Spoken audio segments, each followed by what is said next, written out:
Wilson County Senator Buck Newton is running this bill on fracking, changing a bit as it goes through the process. And I've read the blogs like you have, and they say that what you're doing is speeding up the idea of letting people drill and frack in North Carolina. And I saw you and you were bristling about that. Well, you know, this bill is about jobs. North Carolina needs it. I mean, my district's got 12% unemployment, and there's lots of areas around the state that have high unemployment, and that's what this bill is all about. We're not speeding up the timeline. That's just factually incorrect. Those that oppose drilling and exploration and development of shale gas, really their only defense now is to try to delay it.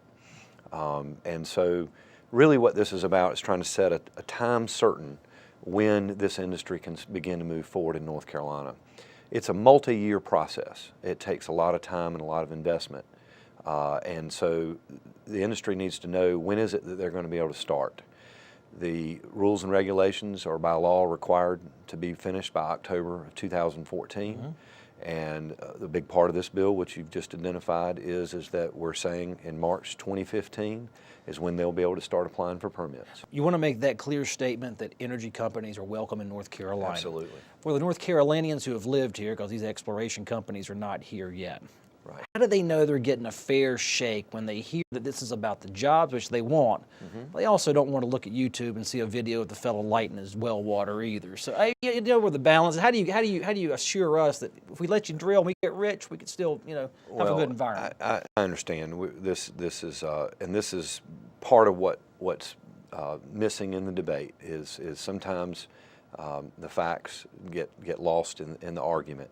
And if North Carolinians look at other states, Pennsylvania, Ohio, the Dakotas, Oklahoma, Texas, and they see the economies that are going on there that are primarily, in large part, being driven by shale gas exploration.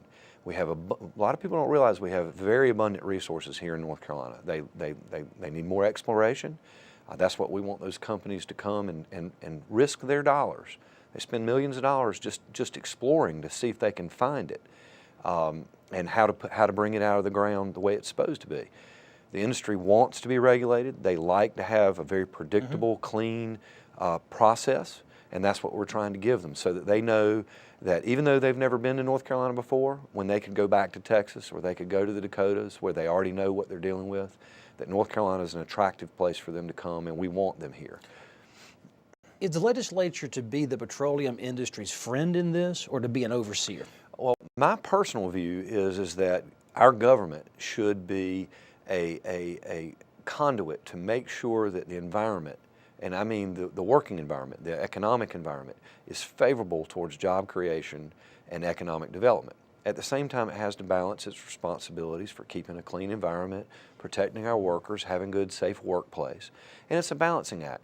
But our government should not be contrarian or in opposition to. It should be trying to work with to find the happy medium where we can have our economy moving forward and not always trying to say no. We find the way to get it done. I mean, that's what most people do in their daily lives is, how do we solve this problem? And the problem is, how do we grow our economy and still maintain our environment and the duties that we need to do? So the governor's bringing that kind of approach, as he calls it, a customer service-oriented attitude. I think that's the way we need to be. How do we solve the problem? This is being done successfully, very successfully, in at least 18 other states right here. They've been going on for decades. There's no reason why North Carolina can't do the same thing. We ought to be doing it better than anybody else. Senator Buck Newton, appreciate it. Thank you.